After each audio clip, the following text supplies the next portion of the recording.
Good morning students. आज हम ईश्वर से अनुराग चैप्टर को आगे कंटिन्यू करेंगे। प्यारे बच्चों, 13वीं सदी के बाद उत्तरी भारत में भक्ति आंदोलन की एक नई लहर आ गई थी।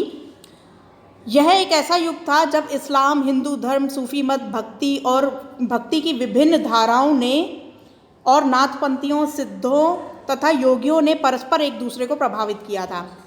यानी कि कौन कौन से धर्म आए थे? ये कौन सी सदी में? 13वीं सदी में कौन कौन से धर्म आए थे? ये 12 से लेकर 13वीं शताब्दी के बीच की बात हो रही है। इस्लाम, हिंदू धर्म, सूफी मत और भक्ति की विभिन्न धाराएं जैसे कि नाथपंथी, सिद्ध और योगियों द्वारा परस्पर अपने ज्ञान का आदान प्रदान एक दूसरे को किया गया था। इनमें से कुछ के बारे में आज हम जानेंगे। सबसे पहले यहाँ पे दे रखा है तुलसीदास जी का नाम। तुलसीदास ने ईश्वर को राम के रूप में धारण किया था। ये राम जी के भक्त थे। उनकी प्रसिद्ध रचना रामचरितमानस है, जो अवधी भाषा में लिखी गई थी। नीचे क्वेश्चन पूछा हुआ है कि रामचरितमानस कौन सी भाषा में लिखी गई है? अवधी भाषा में। इससे इनकी भक्ति भाव एवं साहित्यिक कृति दोनों की अभिव्यक्ति होती है। आपने कभी हनुमान चालीसा पढ़ी है? वो भी तुलसीदास जी ने ही लिखी थी।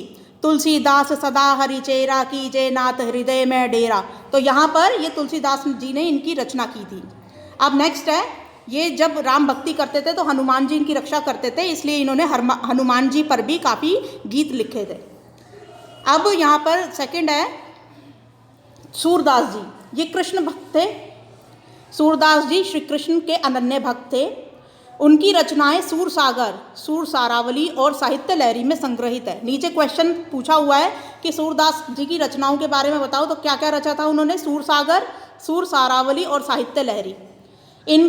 इनसे इनकी भक्ति भाव की अभिव्यक्ति होती है। यानी कि ये जो तीनों बुक्स इन्होंने लिखी हैं, वो इनके अंदर इन्होंने अपनी भक्ति भाव की अभिव्यक्ति की है कि वो कृष्ण से कितना प्रेम करते थे। इन्होंने भी काफ़ी, इनके भी कुछ ऐसे गीत हैं जो मतलब काफ़ी फेमस हैं। जैसे कि एक तो मुझे भी बहुत पसंद है कि प्रभु जी मोरे अवगुण चित ना धरो। ये कभी मतलब ये बहुत अच्छा गीत है, अगर कभी सुनो तो। नेक्स्ट है रविदास।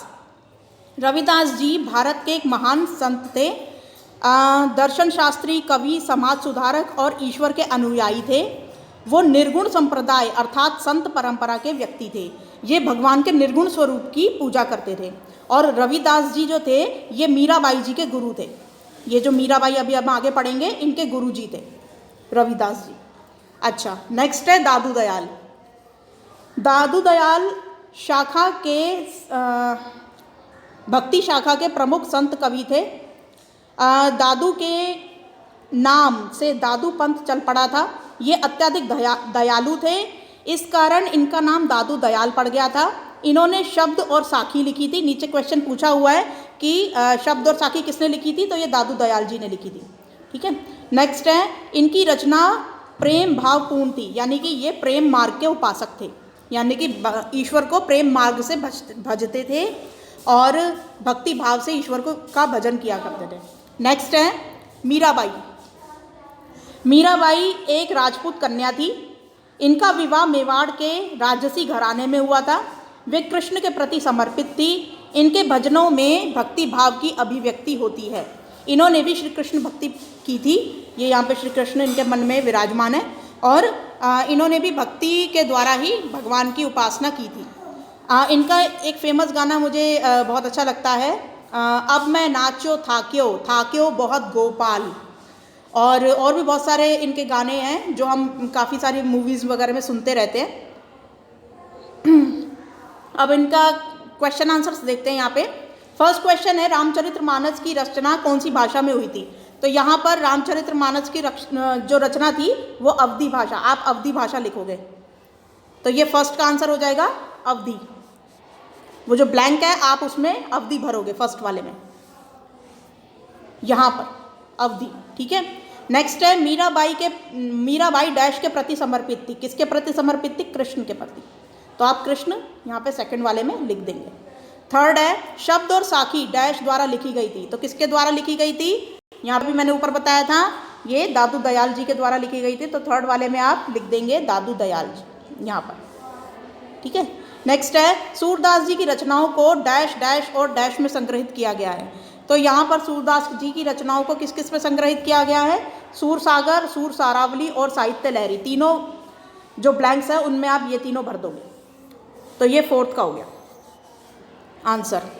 नेक्स्ट है, अब एक गतिविधि दी हुई है, ऐसे कई संत कवि हैं जिनके नाम का उल्लेख इस अध्याय में किया गया है लेकिन उनके नाम को अध्याय में शामिल नहीं किया गया है।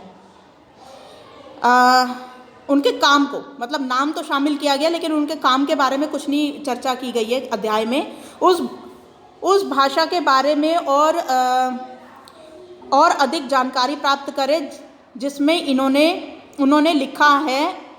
क्या उनकी रचनाएं गाई गई थी और उनकी रचना क्या थी? तो हमने चैप्टर जो है 8th चैप्टर जो 7th क्लास का है उसके अंदर एक तो गुरु नानक देव जी के बारे में बात की गई है, एक कौन से थे वो, निमाई और निताई गौड़ परंपरा, श्री चैतन्य महाप्रभु जी के बारे में बात की गई है और भी रामानुजम के बारे में बात की गई है। तो इन सब के बारे में बात तो की गई है लेकिन उनकी रचनाओं के बारे में, उनके बारे में और जानकारी जो है वो चैप्टर में नहीं दी गई है। तो गुरु नानक जी की जो उपदेश है वो गुरु ग्रंथ साहिब जी में मिलते हैं। चैतन्य महाप्रभु जो थे वो बंगाली भाषा के मतलब उनका जन्म जो था वो बंगाल में हुआ था, तो उन्होंने बंगाली भाषा में हरि बोल और ये इस्कॉन टेम्पल जो है वो उन्हीं के नाम पर, चैतन्य महाप्रभु के नाम पर ही चलता है। उसके अंदर निमाई और निताई दोनों भाई थे, उनके बारे में हम पढ़ते हैं। और भी बहुत सारे हैं ऐसे संत कवि जिनके बारे में अभी आप जैसे जैसे बड़े होगे तो जानोगे हिस्ट्री के अंदर। आई होप ये आज की वर्कशीट आपको समझ में आई होगी। Thank you.